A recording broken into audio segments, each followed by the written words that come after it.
কাছে সবচেয়ে প্রিয় আমল, আল্লাহর কাছে সবচেয়ে পছন্দনীয় কাজ, সবচেয়ে আল্লাহর ভালোবাসার কাজ বান্দার, সেই কাজ, যেই ভালো কাজ, যেই ইবাদত, যে আমল বান্দা নিয়মিত করে, পরিমাণে সেটা অল্প হলেও হোক, পরিমাণে অল্প কিন্তু করে নিয়মিত, আল্লাহর কাছে আমলটা বেশি প্রিয় সেই আমলের তুলনায় যে আমল একসাথে অনেক করা হয় কিন্তু পরে আর করার কোনো খবর নেই। কেউ রমজানে কোরআনে কারীম 2 খতম দিয়েছেন, মাশাআল্লাহ, কেউ 3 খতম দিয়েছেন, কিন্তু রমজানের পরে কোরআনে কারীম 3 খতম, 2 খতম, 1 খতম দেয়া তো দূরের কথা, পরবর্তী রমজান পর্যন্ত আর কোরআনটা ছুঁয়ে দেখা হয় না, খুলে পড়া হয় না, তেলাওয়াত করা হয় না, 1 পৃষ্ঠা পড়ার সুযোগ হয় না।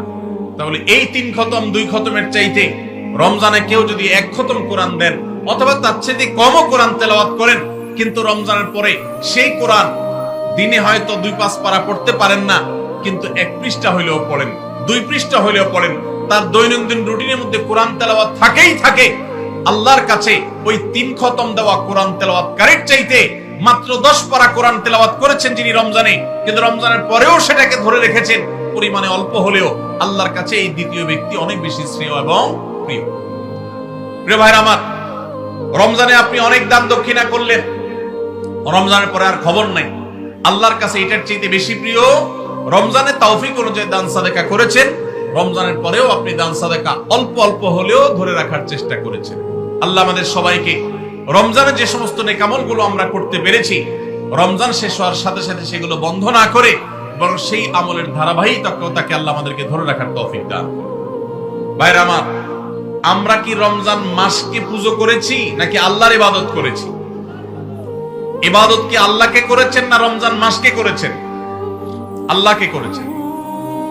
যদি রমজান মাসকে কেউ ইবাদত করে, রমজান মাসকে যদি কেউ পুজো করে, তাহলে তার এখন আর ইবাদত করার দরকার নাই, কারণ রমজান শেষ হয়ে গেছে।